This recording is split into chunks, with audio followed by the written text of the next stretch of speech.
ഈശോയിൽ പ്രേമമുള്ളവരെ, ആത്മാവിൻ്റെ തലം എന്ന് പറയുന്നത് മാനുഷിക തലത്തിനേക്കാളും വേറൊരു ലെവലിലുള്ള ഒരു സംഗതിയാണ്. അപ്പോൾ ഒരു സാധാരണ മനുഷ്യൻ ജീവിതത്തെ നോക്കിക്കാണുന്നത് പോലെയല്ല ഒരു ആത്മാവിൻ്റെ തലത്തിൽ നിൽക്കുന്ന ഒരു വ്യക്തി ജീവിതത്തെ നോക്കിക്കാണുന്നത്.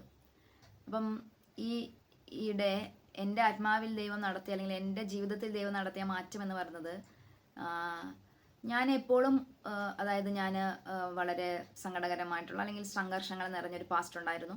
അവിടെ ഞാൻ ദൈവാനുഭവത്തിലേക്ക് വരുന്നു. പിന്നെ ഞാൻ സ്പിരിച്വാലിറ്റിയിൽ ദൈവത്തെക്കുറിച്ചും കാര്യങ്ങളെക്കുറിച്ചൊക്കെ പഠിക്കുന്ന ഒരു ഒരു സ്റ്റേജിലായിരുന്നല്ലോ. ആത്മീയ തലത്തെക്കുറിച്ചാണ് ഞാൻ മനസ്സിലാക്കിയിട്ടുള്ളത്. അപ്പോൾ ഒരു സമയം കഴിയുമ്പോൾ എൻ്റെ ആത്മാവിൽ വന്ന മാറ്റം എനിക്ക് സംഭവിച്ചത് മനുഷ്യന്മാരുടെ ഇടയിലേക്ക്, അവരുടെ ഒരു നോർമൽ ലൈഫിലേക്ക്, അവരുടെ ലൈഫ് ഇതിലേക്കൊക്കെയുള്ള ഒരു പറിച്ചു നടലാണ്. അപ്പം എന്നെ സംബന്ധിച്ചിടത്തോളം സോഷ്യലൈസേഷനോ അല്ലെങ്കിൽ ആളുകളുമായിട്ടുള്ള ഇടപഴകുന്നതിന് അപ്പുറത്തായിട്ട് ഞാനൊരു വേർതിരിക്കപ്പെട്ട ജീവിതം നയിക്കാൻ എല്ലാ കാലത്തും ശ്രമിച്ചിട്ടുണ്ട്. ആ ഒരു ജീവിതം നിലനിർത്തിക്കൊണ്ട് തന്നെ സാധാരണ മനുഷ്യന്മാരുടെ ഇടയിലായിരിക്കുക എന്നുള്ളതാണ്. അതായത് നമ്മൾക്ക് ദൈവം പറഞ്ഞു തന്ന, പഠിപ്പിച്ചു തന്ന വാല്യൂസും കാര്യങ്ങളും ഒക്കെ നിലനിർത്തിക്കൊണ്ട് തന്നെ നിങ്ങൾ സാധാരണ മനുഷ്യന്മാരുടെ ഇടയിലായിരിക്കുക. സാധാരണ മനുഷ്യന്മാരുടെ ഇടയിലായിരിക്കുമ്പോൾ എന്താണ്, നിങ്ങൾക്ക് പലതരത്തിലുള്ള ഇമോഷൻസിനെ കൗണ്ടർ ചെയ്യേണ്ടി വരും അല്ലേ, നമുക്ക് നേരിടേണ്ടി വരും. നിങ്ങളെ ദേഷ്യമുള്ളവരുണ്ടാവും, നിങ്ങളെ വെറുപ്പുള്ളവരുണ്ടാവും, അല്ലെങ്കിൽ നിങ്ങളെ പറ്റിക്കുന്നവരുണ്ടാവും. അപ്പോൾ ഇവരുടെ ഇടയിലൊക്കെ എങ്ങനെയാണ് ഒരു സുവിശേഷമായിട്ട് ജീവിക്കുക, അങ്ങനെ ഒരു തോട്ട്, അതൊരു ചലഞ്ചാണ്. അപ്പോൾ ആ ഒരു മാറ്റത്തിന് എനിക്ക് ഉൾക്കൊള്ളാൻ തന്നെ കുറച്ച് സമയമെടുത്തു. അതാണ് എന്നെ കാണാതിരുന്നത്. അതായത് 10 പേരുണ്ട്, ആ 10 പേരിൽ ഒരാളാണ് ഞാൻ. ഈ 9 പേരും ചെയ്യുന്നൊരു കാര്യമുണ്ട്. പക്ഷേ എൻ്റെ ആത്മാവിൽ ആ 9 പേരും ശരിയെന്ന് പറയുന്ന കാര്യമാണെങ്കിൽ എനിക്കിത് തെറ്റായിട്ടാണ് തോന്നുന്നത്. എൻ്റെ ആത്മാവിൻ്റെ കുറിച്ചുള്ള ധാരണ, എനിക്ക് ദൈവത്തെക്കുറിച്ചുള്ള ധാരണ വെച്ചിട്ട് എനിക്ക് അത് തെറ്റായിട്ടാണ് തോന്നുന്നത്. എങ്കിൽ ഞാനത് ചെയ്യാൻ പാടില്ല. അവർക്കാകാം, എനിക്കാകാൻ പാടില്ല. കാരണം എനിക്ക് അറിയാം ഇങ്ങനൊരു ദൈവം ഉണ്ടെന്ന്, അല്ലെങ്കിൽ എന്നോട് ദൈവം പറഞ്ഞിട്ടുണ്ട് ഇങ്ങനെയല്ല പെരുമാറേണ്ടതെന്ന്. നിങ്ങളെ ചൂഷണം ചെയ്യുന്ന, നിങ്ങളെ പറ്റിക്കുന്ന, നിങ്ങളുടെ വളർച്ചയെ തടയുന്ന, നിങ്ങളോട് ക്രൂരത കാണിക്കുന്ന, കരുണയില്ലാത്ത പ്രവൃത്തി ചെയ്യുന്ന മനുഷ്യന്മാരുടെ ഇടയിൽ നിങ്ങളെ കൊണ്ട് നിർത്തിയിട്ട് ദൈവം നിങ്ങളോട് എന്താ ആവശ്യപ്പെടുന്നു? ദൈവം നമ്മളെ പ്രൊട്ടക്റ്റ് ചെയ്യുന്നു ഒരു വഴിക്ക്, അത് ദൈവം ചെയ്തോളും. പക്ഷെ നീയായിട്ട് അവരെ പോലെ ആവരുത്, അവരടിക്കുന്ന അതേ നാണയത്തിൽ തിരിച്ചടിക്കരുത്. നീ എൻ്റെ സുവിശേഷമായി നിലകൊള്ളുക, നിനക്ക് വേണ്ടി ഞാൻ പ്രവർത്തിച്ചോളാം, നീയായിട്ടൊന്നിനും പോകാൻ പാടില്ല. അത് എന്താ പറയുക, അതൊരു ചലഞ്ചാണ്. കാരണം നമ്മൾ മനുഷ്യരല്ലേ. അപ്പം നമുക്ക് തോന്നും പ്രതികരിക്കണം, 4 വാക്ക് പറയണം. അവർ നമ്മളെ പറ്റിക്കുന്നു, നമുക്ക് അവരെയും പറ്റിക്കാം. അല്ലെങ്കിൽ അപ്പോൾ എൻ്റെ കയ്യിൽ സാധ്യതകൾ, അതായത് ഇപ്പോൾ വേറൊരാളുടെ കയ്യിൽ എനിക്ക് വേണ്ടി ഇപ്പോൾ ഒരു കാര്യത്തിന് എന്നെ വിളിക്കണം. അപ്പോൾ ആളുടെ കയ്യിലാണ് അതോറിറ്റി ഉള്ളത്. അപ്പോൾ ആൾ എന്നെ മനഃപൂർവ്വം ഒഴിവാക്കിയെന്ന് വിചാരിക്കുക. കുറച്ച് കഴിയുമ്പോൾ ആ അതോറിറ്റി എൻ്റെ കയ്യിലേക്ക് വരുവാണ്. പക്ഷേ എനിക്ക് അയാളെ വിളിക്കാതിരിക്കാൻ പറ്റില്ല. കാരണം ഞാൻ വിശ്വസിക്കുന്ന ദൈവം, അല്ലെങ്കിൽ എന്നെ ദൈവം പഠിപ്പിച്ചിട്ടുള്ള വാല്യൂസ്, ഞാൻ മനസ്സിലാക്കുന്ന എത്തിക്സ് എന്ന് പറയുന്നത് എൻ്റെ ദൈവത്തിൽ നിന്ന് വന്നിട്ടുള്ള എത്തിക്സാണ്. അപ്പം ഇതൊക്കെയാണ്. ഇനി ഇത് ഒരു മനുഷ്യൻ നിങ്ങളോട് വളരെ ക്രൂരമായിട്ട് പെരുമാറുന്നു, അയാളെ നിങ്ങളെ ഒരു തരത്തിലും മനുഷ്യനായിട്ട് പോലും പരിഗണിക്കുന്നില്ല, ആ വ്യക്തിയോട് പോലും ദൈവം നമ്മളോട് ആവശ്യപ്പെടുന്നു കരുണ കാണിക്കണം. ഇതൊക്കെ എവിടുത്തെ ന്യായമാണ് ദൈവം നമ്മൾ ചോദിക്കില്ലേ, ഇതൊക്കെ എവിടുത്തെ ന്യായമാണ്? അയാൾ അത്രയും ക്രൂരമായിട്ട് എന്നെ ഉപദ്രവിച്ചിട്ടുള്ള ആളാണ്, അയാൾ ഞാൻ എങ്ങനെ കരുണ കാണിക്കും? സ്വാഭാവികമായും എനിക്കതിന് സാധിക്കില്ല. സ്വാഭാവികമായും നമുക്കതിന് സാധിക്കില്ല, കാരണം നമ്മൾ മനുഷ്യരാണ്. അപ്പോഴാണ് ദൈവം അവിടെ പ്രവർത്തിക്കുക. അപ്പം ഇതിൻ്റെയൊക്കെ ഇടയിൽ പിശാച് എപ്പോഴും, അല്ലെങ്കിൽ തിന്മ എപ്പോഴും, നെഗറ്റിവിറ്റി എപ്പോഴും ഇടപെടും. നമുക്ക് ടെംപ്റ്റേഷൻസ് ഭയങ്കര കൂടുതലായിരിക്കും. അതങ്ങനെ ചെയ്യാം, കുഴപ്പമില്ല, അതങ്ങനെ ചെയ്യാം, കുഴപ്പമില്ല, എല്ലാവരും ചെയ്യുന്നതല്ല, കുഴപ്പമില്ല, അയാൾ നിന്നെ ഉപദ്രവിച്ചിട്ടുള്ളതാണ്, നല്ല ചാൻസ് ആണ് അയാളെ തകർക്കാനുള്ളത്, നമുക്ക് അങ്ങനെ ചെയ്യാം. ഇങ്ങനെ ഒരു വടംവലി ഉണ്ട്, അങ്ങോട്ടേക്ക് ഇങ്ങോട്ടേക്ക്. എന്നിട്ട് നിങ്ങൾ എന്ത് ചൂസ് ചെയ്യുന്നുള്ളതാണ്. എനിക്ക് അതിനുശേഷം എനിക്ക് തോന്നി, എനിക്ക് ഈ അനുഭവങ്ങളിലൂടെ കടന്നു പോയി കഴിഞ്ഞപ്പോൾ എനിക്ക് തോന്നിയൊരു കാര്യം എന്താണെന്ന് അറിയാമോ? ഞാൻ 1ാം ക്ലാസ്സിൽ നിന്ന് പോയി പഠിക്കണം വീണ്ടും സ്പിരിച്വാലിറ്റി. ഞാൻ എന്തൊക്കെ പഠിച്ച് 10ാം ക്ലാസ് എത്തി, +2 എത്തി എന്നൊക്കെ നമ്മൾ വിചാരിക്കുന്ന ഒരാളെ പിടിച്ച് നമ്മൾ വീണ്ടും നഴ്സറി കൊണ്ടിരുത്തേണ്ട അവസ്ഥയാണ്.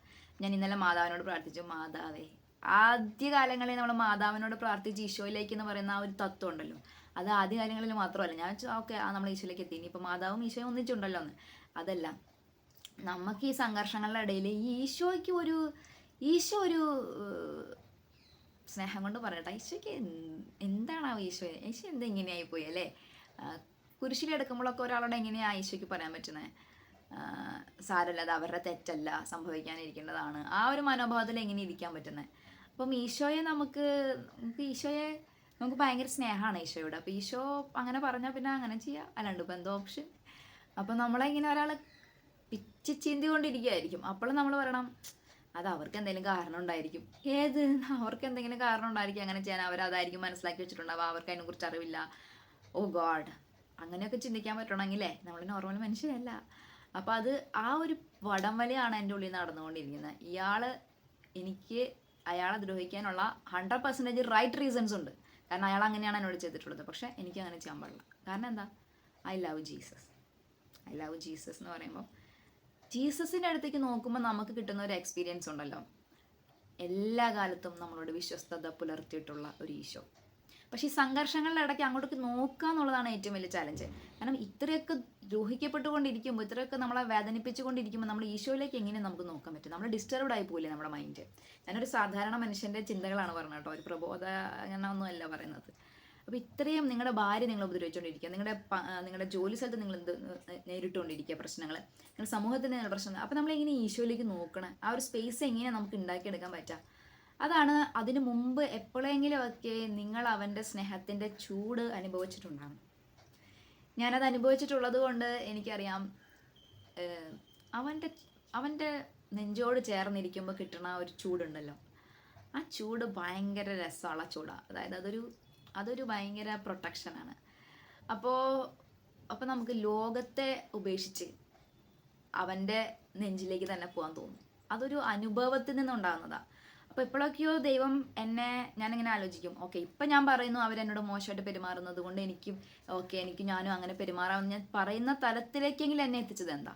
കാരണം തകർന്നു പോയ ഒരാളിൽ നിന്നും അപ്പോൾ എനിക്ക് ഒരു അവകാശങ്ങളോ എനിക്ക് ആഗ്രഹങ്ങളോ ഉണ്ടായിരുന്നില്ല. ഞാൻ തകർന്ന് കിടക്കായിരുന്നു. അവിടേക്ക് ഇറങ്ങി വന്നിട്ട് എന്നെ സ്നേഹിക്കുകയും എൻ്റെ കൈ പിടിച്ച് മുന്നോട്ട് കൊണ്ടുവരികയും ചെയ്ത് എന്നെ വളർത്തിയ ഒരു ദൈവമുണ്ട്.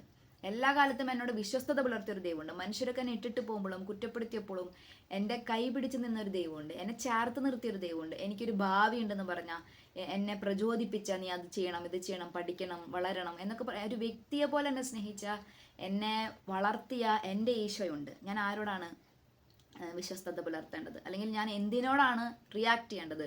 ലോകം എന്നോട് കാണിക്കുന്ന മനുഷ്യന്മാരിൽ നിന്നും ഉണ്ടാകുന്ന മോശം അനുഭവങ്ങളോടാണോ, അതോ എന്നെ സ്നേഹിക്കുന്ന എൻ്റെ ദൈവത്തോടാണോ? അപ്പോൾ ആ ചോദ്യത്തിന് ഒരു ബാലൻസിങ് ഉത്തരം കണ്ടെത്താൻ പറ്റാത്തത് കൊണ്ടാണ് ഇങ്ങനെ കുറേ സംഘർഷങ്ങളിലായിരുന്നത്. പക്ഷെ ഇന്നലെ ആൾത്താരയിൽ പോയി നിന്നപ്പോൾ എനിക്ക് തോന്നി, ഈശോയെ അങ്ങനെ വിട്ടുകളയാൻ പറ്റില്ല. നമ്മൾ ഒരുപാട് ജീവിതത്തിൽ സഹിച്ചിട്ടല്ലേ ഈശോയിലേക്ക് വന്നത്. എന്നിട്ട് മരണശേഷം ഈശോയെ കണ്ടുമുട്ടാൻ പറ്റാത്ത പോവുക. അതായത് ഇത്രയൊക്കെ ഞാൻ സഹിച്ചു, ഇനി മര്യാദയ്ക്ക് എനിക്ക് സ്വർഗം തരണമെന്ന് നമ്മൾ പറയൂലേ? തമാശ പറയുന്ന കേട്ടോ. അപ്പോൾ അങ്ങനെ നമുക്ക് സ്വർഗം ദൈവം തരണമെന്ന് ആഗ്രഹിച്ച് നമ്മളെ സ്വർഗത്തിലേക്ക് കൊണ്ടുവരാൻ വേണ്ടി ഈശോ ഇങ്ങനെ നമ്മുടെ ജീവിതത്തിലേക്ക് ഇങ്ങനെ ക്രമീകരിച്ച് വരുമ്പോൾ നമ്മുടെ ശത്രുക്കളോട് നമ്മൾ പ്രതികാരം ചെയ്യാൻ പോയി. ഇപ്പം ആടുകളെയൊക്കെ വിളിച്ച് ഇങ്ങോട്ട് വരുമ്പോൾ പോകണ ഒരാൾ അപ്പുറത്തേക്ക് വഴിക്ക്, അപ്പോൾ പിന്നെ ഇടയൻ പിന്നെയും പോകുന്നു, പിടിച്ചു വലിച്ച് കൊണ്ടുവരുന്നു, പിന്നെയും പോകുന്നു. അങ്ങനത്തെ ഒരു ആടായിട്ട് മാറാതിരിക്കാൻ വേണ്ടി ഈശോയെ സ്നേഹിക്കുക. ശരിയാണ്, 1000 കാരണങ്ങൾ നമുക്ക് ഉണ്ട്. മനുഷ്യരെ വെറുക്കാൻ, മനുഷ്യരെ സ്നേഹിക്കാതിരിക്കാൻ, മനുഷ്യരിൽ നിന്ന് ചൂഷണം നേരിടുന്നു. മനുഷ്യർ നിങ്ങളെ എനിക്ക് ആരോടും പരാതിയില്ല. ഞാൻ അങ്ങനെ ഒരു സ്റ്റേജിലായിരുന്നു. അതായത് ഈശോ ഇതെല്ലാം എൻ്റെ ജീവിതത്തിൽ സംഭവിച്ചതിന് പുറകിൽ കാരണങ്ങളുണ്ട് എന്ന് വെച്ചാൽ ഞാൻ ഡിഫെൻഡ് ചെയ്യുന്നില്ലെന്നല്ല ഞാൻ പറയുന്നത്. അതായത് നമ്മുടെ ജീവിതത്തിൽ ഒരു പ്രശ്നം ഉണ്ടാകുമ്പോൾ ആ പ്രശ്നത്തിന് അങ്ങ് ശിരസാ വഹിക്കണമെന്നല്ല ഞാൻ പറയുന്നത്. നിങ്ങളെ കൊണ്ട് ചെയ്യാൻ പറ്റുന്ന കാര്യങ്ങൾ ചെയ്യണം. പക്ഷെ എന്നിട്ടും നിങ്ങൾ ചിലതൊക്കെ ദൈവത്തെ പ്രതി ഏറ്റെടുക്കുന്നുണ്ട് എങ്കിൽ നിങ്ങൾ വിചാരിക്കണം, ഈ ഭൂമിയിലെ ജീവിതം എന്ന് പറയുന്നതിന് വലിയ കഥയൊന്നും ഇല്ലെന്നേ. നിങ്ങൾക്കൊരു ഉത്ഥാനമുണ്ട്, ഒരു മരണശേഷം ഒരു ജീവിതമുണ്ട്. അതിലേക്കുള്ള കുറേ സമ്പാദ്യങ്ങളായിട്ട് കരുതിയാൽ മതി എന്നും വിചാരിച്ചിട്ട് ഞാനിപ്പോൾ എൻ്റെ പേഴ്സണൽ ലൈഫിലെ കുറച്ച് കാര്യങ്ങൾ പറഞ്ഞാൽ, ഞാൻ ചില കാര്യങ്ങളിൽ നിന്നും കംപ്ലീറ്റ് ആയിട്ട് മാറിപ്പോണം, ചില വേദനകളിൽ നിന്നും മാറിപ്പോണമെന്ന് ഞാൻ ആഗ്രഹിക്കുന്നില്ല. കാരണം ആ വേദനകൾ എന്നെ നശിപ്പിച്ചുകൊണ്ടിരിക്കുകയാണ്. അതായത് ആ വേദനകൾ എന്നെ തിന്മയിലേക്ക് കൂട്ടിക്കൊണ്ടുപോയിക്കൊണ്ടിരിക്കുകയാണ്. എനിക്കത് നെഗറ്റീവ് ടെംപ്റ്റേഷൻസ് ആണ് ഉണ്ടാകുന്നത്. അതായത് സഹനത്തെ നിങ്ങൾ വേർതിരിച്ചറിയണം. ഞാൻ ചില സഹനങ്ങൾ സഹിക്കുന്നുണ്ട്, അത് എന്നെ സ്വർഗീയ അനുഭവത്തിലേക്കാണ് കൊണ്ടുപോകുന്നത്. പക്ഷെ ചില സഹനങ്ങൾ എൻ്റെ ജീവിതത്തിലുള്ളത് എന്നെ നരകത്തിൻ്റെ അനുഭവത്തിലേക്ക് കൊണ്ടുപോകും. ഞാൻ കൂടുതൽ മോശമാവുകയും പാപിയാവുകയും ചെയ്യുന്ന തരത്തിലേക്കാണ് ആ സഹനങ്ങളെ ഞാൻ സഹിക്കുമ്പോൾ എനിക്കുണ്ടാവുന്നത്. അതിനർത്ഥം ആ സഹനങ്ങൾ തിന്മയാണ്, അത് ദൈവത്തിൽ നിന്നുമല്ല. അപ്പം അതിനോട് എനിക്ക് ഞാൻ നോ പറയും. അത് മനുഷ്യരെന്തു പറഞ്ഞാലും ഞാൻ നോ പറയും. കാരണം അത് എൻ്റെ ആത്മാവിനെ നശിപ്പിച്ചുകൊണ്ടിരിക്കുകയാണെന്ന് എനിക്ക് മനസ്സിലാകുന്നുണ്ട്. അപ്പോൾ അൾട്ടിമേറ്റ്ലി നമ്മൾ എന്നാ ചിന്തിക്കേണ്ടത്? അടിസ്ഥാനപരമായിട്ട് നിങ്ങളുടെ ജീവിതത്തിൽ ഉണ്ടാകുന്ന ഏതൊരു കാര്യത്തിനെയും നിങ്ങൾ വിലയിരുത്തുമ്പോൾ അത് നിങ്ങളുടെ ആത്മാവിനെ എന്ത് രീതിയിലാണ് എഫക്റ്റ് ചെയ്യുന്നതെന്നാണ് ചിന്തിക്കുന്നത്. ഞാനിപ്പോൾ ഒരു ജോലി മേഖലയിൽ ഒരു കാര്യം സഹിച്ചാലും എനിക്ക് യേശുവിൻ്റെ കൂടെ ചേർന്ന് നിൽക്കാൻ അതെന്നെ സഹായിക്കുന്നുണ്ടോ? അപ്പോൾ അവിടെയുള്ള അവർ പിന്നെ ഈ ലെവൽ ഓഫ് തിങ്കിങ് ഉണ്ടല്ലോ, അതായത് ഒരു സ്പിരിച്വൽ പേഴ്സണെ ഒന്നും അങ്ങനെ തോൽപ്പിക്കാൻ പറ്റത്തൊന്നുമില്ല. അവർ വിചാരിക്കുന്നത് നമ്മളിൽ നിന്നും സാധ്യതകളെ തട്ടിയെടുത്തു, അല്ലെങ്കിൽ മറ്റുള്ളവർ നമ്മളെ അവളെ നമ്മൾ വളർത്തുന്നില്ല, അല്ലെങ്കിൽ വളരാതിരിക്കാൻ നമുക്ക് അവൾക്ക് വേണ്ടി അത് ചെയ്യാം, അല്ലെങ്കിൽ നമ്മൾ അവരെ തോൽപ്പിക്കുന്നു എന്നൊക്കെ ആയിരിക്കും അവർ വിചാരിക്കുന്നത്. പക്ഷെ നമ്മളൊരു സ്പിരിച്വൽ ബീയിങ് ആണ്. നമ്മളെയൊക്കെ വളർത്തുന്നത് മനുഷ്യരല്ല, ദൈവമാണ്. അപ്പം ദൈവം നിനക്ക് വേണ്ടി എടുത്തു വെച്ച വീഞ്ഞ് നീ തന്നെ കുടിക്കും. അത് മറ്റുള്ള മനുഷ്യനെ കൊണ്ട് തട്ടിക്കളയാൻ പറ്റുമെന്ന് വിചാരിക്കരുത്. That is not true. മനുഷ്യനെ കൊണ്ട് അതൊരിക്കലും തട്ടിക്കളയാൻ പറ്റത്തില്ല. അത് ദൈവം നിനക്ക് വേണ്ടി വെച്ചിട്ടുള്ളതാണ്. അപ്പം മനുഷ്യന്മാരെ ദൈവത്തിന് ഉപരിയായിട്ട് വെക്കരുത്. അപ്പം എന്തിനാണ് അസ്വസ്ഥത? ഇപ്പം എനിക്ക് ഒരുപാട് ഓപ്പർച്യൂണിറ്റീസ് മനഃപൂർവ്വം ആളുകൾ എന്നിൽ നിന്ന് തട്ടിക്കളയുന്നുണ്ട്. അപ്പം ഞാൻ ആലോചിക്കും, മനഃപൂർവ്വമാണ് അല്ലേ, ഞാൻ ഡിസ്റ്റർബ്ഡ് ആവാൻ തുടങ്ങും. പക്ഷെ ഞാൻ ആലോചിക്കും, എന്നെ വളർത്താൻ തീരുമാനിച്ചത് എൻ്റെ സ്വർഗത്തിലെ അപ്പനാണെങ്കിൽ മനുഷ്യ നീയൊക്കെ ആരാണ്? നിങ്ങളെ കൊണ്ടൊക്കെ എന്താണ് ചെയ്യാൻ സാധിക്കുക? എനിക്ക് അവരോട് ദേഷ്യമോ വെറുപ്പോ ഉണ്ടായിട്ടല്ല, പക്ഷെ എൻ്റെ അപ്പൻ്റെ വലിപ്പം എനിക്കറിയാം. അവൻ സ്വർഗത്തിലിരുന്ന് കാര്യങ്ങളെ നിയന്ത്രിക്കുന്നവനാണ്. അവനെ തോൽപ്പിക്കാൻ, ദൈവത്തെ തോൽപ്പിക്കാൻ ആർക്കാ പറ്റുക? എൻ്റെ വിശ്വാസം കൊണ്ടാണ് ജീവിതത്തിൻ്റെ പ്രതിസന്ധികളെയും ജീവിതത്തിലെ പോരായ്മകളെയും ഞാൻ നേരിടുന്നത്. എൻ്റെ വിശ്വാസം കൊണ്ടാണ്. നമ്മളൊരു സ്പിരിച്വൽ തലത്തിൽ നിൽക്കേണ്ട മനുഷ്യരാണെന്ന്. അതുകൊണ്ടാണ് നമ്മൾ ദൈവത്തെ അറിഞ്ഞത്. അപ്പോൾ നമ്മൾ സാധാരണ മനുഷ്യന്മാരെ പോലെ ഒരു ചീത്ത ഇങ്ങോട്ട് വിളിച്ചാൽ അങ്ങോട്ടൊരു ചീത്ത വിളിക്കുകയല്ല. ഈ ചീത്ത വിളിക്കാതിരിക്കുന്നത് അവരോടുള്ള ഇതുകൊണ്ട് മാത്രമല്ല, മറിച്ച് ചീത്ത വിളിക്കാതിരുന്നാൽ എനിക്ക് കുറേ ഗുണങ്ങളുണ്ടെന്ന് എനിക്കറിയാം.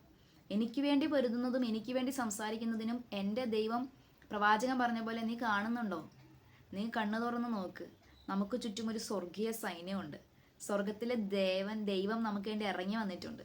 സ്വർഗത്തിലെ മാലാഖമാരെ നമുക്ക് വേണ്ടി പൊരുതാൻ തയ്യാറായി നിൽക്കുന്നുണ്ട്. പിന്നെ ഞാൻ എന്തിനാണ്? അപ്പം നിങ്ങൾ കടുത്ത മാനസികമായിട്ടുള്ള അബ്യൂസിലൂടെ കടന്നു പോകുന്നുണ്ടെന്ന് വിചാരിക്കാം. നിങ്ങളെ ആളുകൾ മെൻ്റലി ടോർച്ചർ ചെയ്തുകൊണ്ടിരിക്കുകയെന്ന് വിചാരിക്കുക. നിങ്ങളുടെ പാർട്ട്ണർ ആയിക്കോട്ടെ, നിങ്ങളുടെ ആര് തന്നെ ആയിക്കോട്ടെ, തിന്മ തന്നെയാണ്. പാർട്ട്ണർ ചെയ്താലും അത് തിന്മ തന്നെയാണ്. ഹസ്ബൻഡ് ചെയ്താലും വൈഫ് ചെയ്താലും തിന്മ തന്നെയാണ്. നിങ്ങളെ തോൽപ്പിക്കാൻ ശ്രമിച്ചുകൊണ്ടിരിക്കുമ്പോൾ കെട്ടിപ്പിടിച്ചോണം ഈശോയെ കെട്ടിപ്പിടിച്ചോണം. ഈശോയെ, എനിക്ക് അറിയുന്നു പോലുമില്ല, എനിക്ക് മനസ്സിലാകുന്നു പോലുമില്ല എനിക്ക് ചുറ്റും നടക്കുന്ന കാര്യങ്ങളെ, എന്നെ സഹായിക്കണേ. നിങ്ങൾക്ക് അത്ഭുതകരമായ വിധം ദൈവത്തിൻ്റെ കരം നിങ്ങൾക്ക് വേണ്ടി പ്രവർത്തിക്കും. പറഞ്ഞാൽ ആരും വിശ്വസിക്കാത്ത വിധം, ഇതെങ്ങനെ സംഭവിച്ചു എന്ന് നാട്ടുകാരിങ്ങനെ കൈവച്ച് ഇങ്ങനെ ആലോചിക്കുന്ന തരത്തിലേക്ക്, പറഞ്ഞാൽ ആരും വിശ്വസിക്കാത്ത വിധം നിങ്ങളുടെ ദൈവം നിങ്ങളെ ആ പ്രശ്നത്തിൽ നിന്നും പുറത്ത് കൊണ്ടുവരും. ആ പ്രശ്നം നിങ്ങളെ വിഴുങ്ങി തുടങ്ങുന്നു എന്ന് ദൈവത്തിന് തോന്നിയാൽ അത് നിങ്ങളെ പുറത്ത് കൊണ്ടുവരും. ഇസ്രായേൽ കൊണ്ടുവന്നതുപോലെ കൈ പിടിച്ച് പുറത്ത് കൊണ്ടുവരും. ഇതൊക്കെ വിശ്വസിക്കാനായിട്ട് പറ്റണം. ശരിക്കും ഇതൊന്നും പറയാനല്ല ഞാൻ ക്യാമറ ഓൺ ചെയ്തത്. ഞാൻ എന്ത് പറഞ്ഞു തുടങ്ങും, കുറച്ചൊരു ഗ്യാപ്പ് വന്നതുകൊണ്ടെന്ന് ആലോചിച്ചതാണ്. പക്ഷേ എൻ്റെ ജീവിതത്തിൽ എന്തൊക്കെയാണ് നടക്കുന്നതെന്ന് ഞാൻ പറഞ്ഞു തുടങ്ങുമ്പോൾ എനിക്ക് തന്നെ മനസ്സിലാകും. പക്ഷേ പ്രിയമുള്ളവരെ, നിങ്ങളെക്കാൾ മോശമായ അവസ്ഥയിലാണ് എൻ്റെ ജീവിതം പോയിക്കൊണ്ടിരിക്കുന്നത്. എൻ്റെ ആത്മാവിനെ എന്താ പറയുക, നമ്മൾ ഒരു അമ്പെയ്യൂല്ലേ ഇങ്ങനെ, അതുപോലെയാണ് നമ്മുടെ ആത്മാവിലേക്ക് ഓരോ അമ്പായിട്ട് ഇങ്ങനെ വന്നുകൊണ്ടിരിക്കുകയാണ്. അപ്പോൾ എനിക്ക് ബാലൻസ് ചിലപ്പോൾ കിട്ടുന്നില്ല. ഇത് എപ്പോഴും ഇത് സ്പിരിച്വലായിട്ട് ചിന്തിച്ചാൽ മാത്രമാണ് അതിനെ നമുക്ക് മാനേജ് ചെയ്യാൻ പറ്റത്തുള്ളൂ. നമ്മൾ മാനസികമായിട്ട് ചിന്തിച്ച് കഴിഞ്ഞാൽ നിങ്ങൾ ഡിപ്രഷനിലേക്ക് പോയി, നിങ്ങൾ ആത്മഹത്യയെക്കുറിച്ച് ചിന്തിച്ച് നിങ്ങൾ ജീവിതത്തിൽ നിരാശയോടുകൂടെ ജീവിക്കും. സ്പിരിച്വൽ ലെവലിൽ നിങ്ങൾ ചിന്തിക്കണം. അതിൽ ഞാൻ പറയുന്ന എൻ്റെ ചില സംഘർഷങ്ങളെ ഞാൻ മനുഷ്യന്മാരെ പറഞ്ഞ് മനസ്സിലാക്കാൻ ശ്രമിച്ചു. എനിക്ക് തോന്നുന്നില്ല അത് അവർക്ക് മനസ്സിലാവുന്നു. അതെൻ്റെ വ്യക്തിപരമായ യാത്രയാണ്. അത് ദൈവം ഞാനും തമ്മിലുള്ളതാണ്. അപ്പം അതിനൊക്കെ ഞാൻ അനുഭവിക്കുന്ന സമയത്ത് അത് എളുപ്പമല്ല. അത് ടെംപ്റ്റേഷൻസ് ആണെങ്കിലും ശരി, അത് ഭൂമിയിൽ ദൈവത്തിൻ്റെ സാക്ഷിയായിട്ട് ജീവിക്കുക എന്ന് പറയുന്നതാണെന്നില്ല, അത് എളുപ്പമല്ല. അത് മറ്റുള്ളവർ അംഗീകരിക്കുന്നതും ആയിരിക്കണമെന്നില്ല. എന്നെ മനസ്സിലാക്കാൻ പറ്റും ആളുകൾക്ക് എന്ന് എനിക്ക് യാതൊരു ഉറപ്പുമില്ല. ഒരു 78% അല്ലെങ്കിൽ 80% ആൾക്കാർക്ക് ഒരിക്കലും മനസ്സിലാവാത്ത ചില കാര്യങ്ങളായിരിക്കും നിങ്ങളുടെ ജീവിതത്തിൽ സംഭവിക്കുന്നുണ്ടാവുക. പക്ഷെ അതല്ല അവിടുത്തെ വിഷയം. നമ്മുടെ ആത്മാവ് അവിടുത്തെ ആളുമായിട്ട് കണക്റ്റഡാണ്. ആ കണക്ഷൻ പോവരുത്, അത്രേ ഉള്ളൂ. ബാക്കി ചുറ്റും ഭൂമികുലുക്കം ഉണ്ടായിക്കോട്ടെ, വെള്ളപ്പാച്ചൽ ഉണ്ടായിക്കോട്ടെ, ജലപ്രവാഹം ഉണ്ടായിക്കോട്ടെ, എന്ത് വേണമെങ്കിൽ ഉണ്ടായാലും ആ ബന്ധം നഷ്ടപ്പെടാതെ സൂക്ഷിക്കുക. ദൈവമാണ് ജീവിതത്തെ ക്രമീകരിക്കുന്നത്. ആരും നിങ്ങളെ കുറ്റം പറയാത്ത വിധത്തിൽ നിങ്ങളെ ഉയർത്താൻ കഴിവുള്ളവനാണ് ദൈവം. ഞാൻ കഴിഞ്ഞ ദിവസം പള്ളിയിൽ നിന്നപ്പം എൻ്റെ തലയിലൊരു മുൾക്കിരീടമുണ്ട്. നിങ്ങളോട് എനിക്ക് ഷെയർ ചെയ്യാൻ പറ്റാത്ത, ഞാൻ ഉള്ളിൻ്റെ ഉള്ളിൽ അനുഭവിച്ചു കൊണ്ടിരിക്കുന്ന അതികഠിനമായ വളരെ ഡാർക്കായിട്ടുള്ള ഒരു പെയിൻ ഉണ്ട്. അപ്പം ഞാൻ ആലോചിച്ചു, ഒരു അറിവില്ലാത്ത പ്രായത്തിൽ അത് എടുത്ത ചില തീരുമാനങ്ങളുടെ ഭാഗമായിട്ടുണ്ടായ ഒരു ഇരുട്ടാണത്.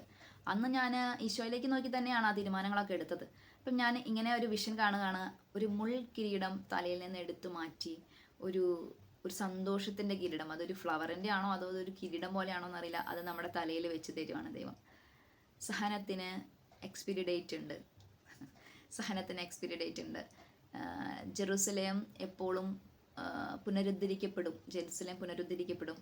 ബാബിലോണിൻ്റെ മുഖം ഒടിയും. ഇസ്രായേൽ ജനം മോചിപ്പിക്കപ്പെടും. കടൽ വിഭജിച്ചാണെങ്കിലും ദൈവം നിങ്ങളെ പുറത്തു കൊണ്ടുവരും. പ്രത്യാശയുള്ളവരായിരിക്കുക. നമ്മുടെ ഈശോയുടെ നെഞ്ചോട് ചേർന്നിരിക്കുക. മനുഷ്യരെ നോക്കണ്ട, മനുഷ്യർക്ക് മനസ്സിലാവണമെന്നില്ല.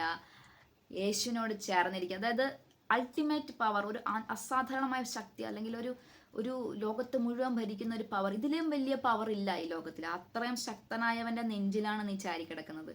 അവൻ നിനക്ക് വേണ്ടി പർവ്വതങ്ങളെ മാറ്റും എന്ന് വിശ്വസിക്കാൻ പറ്റണം. അപ്പോൾ ബുദ്ധിക്ക് അത് മനസ്സിലാവില്ല. ഞാൻ ഇതൊക്കെ എങ്ങനെ സംഭവിക്കും ദൈവമേ. അപ്പോൾ ഞാൻ അവിടെ നിന്ന് പള്ളിയിൽ നിന്ന് ഞാൻ ആലോചിച്ചു ഇതൊക്കെ എങ്ങനെ സംഭവിക്കും. അപ്പോൾ അവിടെ തൊട്ടപ്പുറത്ത് മാതാവിനെ കണ്ടപ്പോഴാണ് ഞാൻ ഓർത്ത് ഓക്കെ, ഇത് മുമ്പ് ചോദിച്ച ഒരാളിവിടെ ഉണ്ട്. ഇതെങ്ങനെ സംഭവിക്കും, ഞാൻ പുരുഷനെ അറിയുന്നില്ലല്ലോ. അതുപോലെ ഇതെങ്ങനെ സംഭവിക്കും, ഞാൻ അറിയുന്നില്ലല്ലോ. പക്ഷെ ഒരു രാജാവിൻ്റെ പ്രവേശനമാണ് കന്യകയായ ഒരു സ്ത്രീയിലൂടെ സംഭവിച്ചത്. അപ്പോൾ സംഭവിക്കേണ്ടത് സംഭവിക്കും. ബുദ്ധിക്ക് മനസ്സിലാക്കാൻ കഴിയുന്നില്ല എങ്കിലും അത് സംഭവിക്കും. എൻ്റെ നാവുകളിലൂടെ ദൈവം നിങ്ങളുടെ ഹൃദയങ്ങളെ തൊടട്ടെ. പരിശുദ്ധാത്മ നിങ്ങളുടെ മേൽ ഇറങ്ങി വരട്ടെ. എൻ്റെ ആത്മാവിന് വേണ്ടി പ്രാർത്ഥിക്കണം. എൻ്റെ ജീവിതത്തിൽ നടക്കുന്ന ഒരു കാര്യവും വളരെ നോർമലായിട്ടുള്ള കാര്യങ്ങളല്ല നടക്കുന്നത്. എനിക്കത് മനസ്സിലാക്കാൻ തന്നെ ഒരുപാട് സമയം എടുക്കുന്നു. അതുകൊണ്ടാണ് വീഡിയോസ് ഇങ്ങനെ വരാത്തത്. ദൈവത്തിൻ്റെ കൃപ എൻ്റെ കൂടെ ഉണ്ടായിരിക്കാൻ വേണ്ടി നിങ്ങൾ പ്രാർത്ഥിക്കണം. നമുക്ക് യേശുവിൻ്റെ സുവിശേഷമായി, ജീവിക്കുന്ന സുവിശേഷമായി, പറച്ചിലുകളിലല്ല ജീവിക്കുന്ന സുവിശേഷമായി, രാജ്യത്തിൻ്റെ എന്താ പറയുക, എത്തിച്ചേരാത്തിടങ്ങളിലേക്കെല്ലാം സുവിശേഷമായിട്ട് പോകാൻ നിങ്ങളെ കൊണ്ട് സാധിക്കട്ടെ. നിങ്ങളൊരു ജീവിക്കുന്ന സുവിശേഷമായി മാറട്ടെ. ആമേൻ.